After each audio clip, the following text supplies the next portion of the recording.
공부 얘기만 들어도 기분이 나빠지게 되는 거죠. 사실 우리 어머님들이 애가 학교에 가서 공부할 때, 학원에서 공부할 때는 뇌가 왼쪽 뇌처럼 이렇게 활발하게 쓰기를 바라지만 그렇게 안 되는 경우가 많거든요. 그래서 아이를 뭔가 통제하고 아이의 기분과 어긋나게 하는 결정을 할 때 그다음에 아이의 기분을 다시 회복시켜줄 수 있는 그런 방법도 동시에 고민을 하셔야 돼요.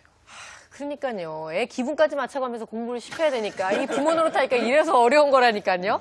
그리고 하는 건데. 그러니까요. 네, 어디서 지금 유세떠니 너 뭐 이런 얘기 이제 하게 되는 건데 이렇게 사람의 기분과 감정에 따라서 뇌의 기능이 달라진다고 하면 저희가 좀 기분을 좀 맞춰줄 필요도 있겠다는 생각이 들거든요.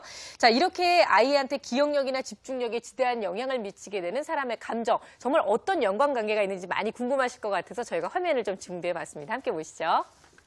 과학계는 인간의 인지적인 뇌, 다시 말해서 뇌를 통해 인간이 어떻게 지각하고 사고하는지 밝히는 데 주력해왔습니다. 우리가 느끼는 정서는 마음에서 일어나는 신비로운 힘으로 간주해왔죠. 그러나 뇌과학이 발달하면서 정서와 인지의 관계가 규명되고 있습니다. 잠시 우리 뇌를 살펴보도록 하죠. 뇌관에서는 생명을 유지하는 데 필요한 기본적인 신체 기능과 감각을 조율합니다. 대뇌 변연계에서는 분노와 불안, 두려움과 욕구 같은 기본적인 감정을 관장합니다. 그리고 원시적인 충동을 조절하고 이성적인 판단을 내리는 곳은 전두엽입니다. 전두엽은 인간의 뇌에서 가장 발달된 기관이기도 하죠. 그렇다면 인간의 기억을 관장하는 곳은 어디일까요? 해마입니다. 인간이 기억하는 모든 것들을 일시적으로 보관하는 창고인 셈이죠. 이 해마가 위치한 곳을 눈여겨보시기 바랍니다. 해마는 감정과 욕구를 관할하는 대뇌 변연계에 속해 있습니다. 감정과 인지는 분리된 것이 아닙니다. 감정과 인지가 상호작용을 할 때 뇌는 최적의 상태를 유지합니다. 감정을 조절하는 정서지능이 집중력과 기억력에 영향을 미치는 이유가 여기 있습니다.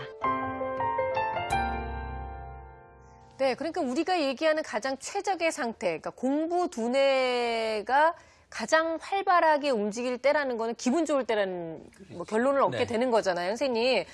그러면 아이가 스스로 기분 좋아서 공부할 때까지 부모가 이제 이를 악물고 참아야 된다는 얘기인데 우리가 이를 악물고 참는다고 해서 애들이 정말 스스로 하게 되느냐, 또 이건 아닐 것 같아요. 그렇죠. 선생님이 생각하시는 가장 효과적인 부모의 태도랄까요? 어떤 게 가장 좋다고 보시는지 궁금해요. 어떤 부모가 되는 게 좋으냐, 결론부터 말씀드리면요. 권위적인 부모가 되는 게 좋습니다. 권위적이라면 좀 약간 강압적이고 그런 거 아닌가요? 사람들이 흔히 잘못 생각하는데요.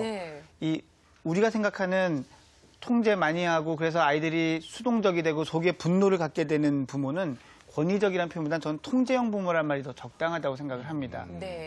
또 이것만큼 안 좋은 게요.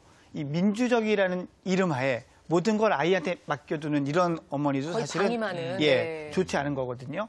권위적이라는 거는 아이에 대한 정보를 많이 갖고 있으면서 가능한 한 아이가 많은 걸 결정할 수 있도록 이 아이한테 맡겨두는 이 밸런스를 맞추는 게 사실은 가장 중요한 거죠. 그러니까 우리는 어떻게 보면은 아이한테 정보를 많이 알고 있으면서 결정도 내가 스스로 자꾸 하려고 하는 거잖아요. 내 인생을 마치 내 아이의 인생이 아니라 내 인생인 것처럼. 근데 지금 말씀하신 것은 그런 것이 아니라 정보는 많이 알고 있지만 결정은 아이한테 스스로 맡길 수 있는 그런 부모가 이제 된다는 말씀이신데, 결국은 이제 권위 있는 부모라는 부분에 대해서 이렇게만 그냥 뭉뚱그려 설명하면 저희가 잘 몰라요, 선생님. 구체적으로 이런 부분은 이렇게 하십시오라고 지침을 좀 내려주세요. 제가 애매한 거 확실히 정리를 해드리겠습니다.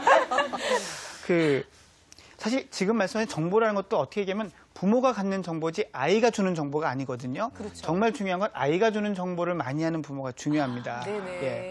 우선 통제형 부모의 특징부터 말씀을 좀 드리면요. 제가 그 정리를 좀 해왔는데요. 우선 이런 사람들은, 이런 부모님들은 아이가 자기한테 반대를 하면요. 내 권위에 도전한다는 생각을 먼저 해요. 그리고 아이가 말을 할 때 이미 결론이 나오기 때문에 중간에 끊고 됐고 됐어? 이렇게 됐어? 너 내 이렇게 하는 말만 경우가 들어 많죠. 이거군요. 그리고 아이가 무슨 의견을 얘기하면 야 그건 이래서 안 되잖아. 그건 그래도 되겠니? 라는 부정적인 면을 먼저 부각시킵니다. 왜냐하면 이 부모들이 제일 무서운 건 우리 아이가 실패하는 거예요. 네. 실패하는 일이 생기지 않기 위해서 다 통제를 하는 거거든요.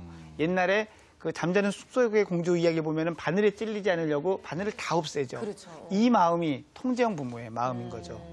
이거에 반해서 이제 민주형 부모의 마음은요. 네. 그것도 제가 이제 정리를 좀 해왔는데 이 어머니들은 이 부모님들은 의사결정을 내가 하는 게 부담스러워요. 그래서 네가 알아서 해. 안 돼도 네 책임이잖아. 네. 굉장히 비겁한 부모인데요, 이거는. 사실은 아름다운 이름 뒤에 숨은 비겁함이죠. 이 부모님들은 우리 애가 실패하는 건 참을 수 있지만 내가 틀리는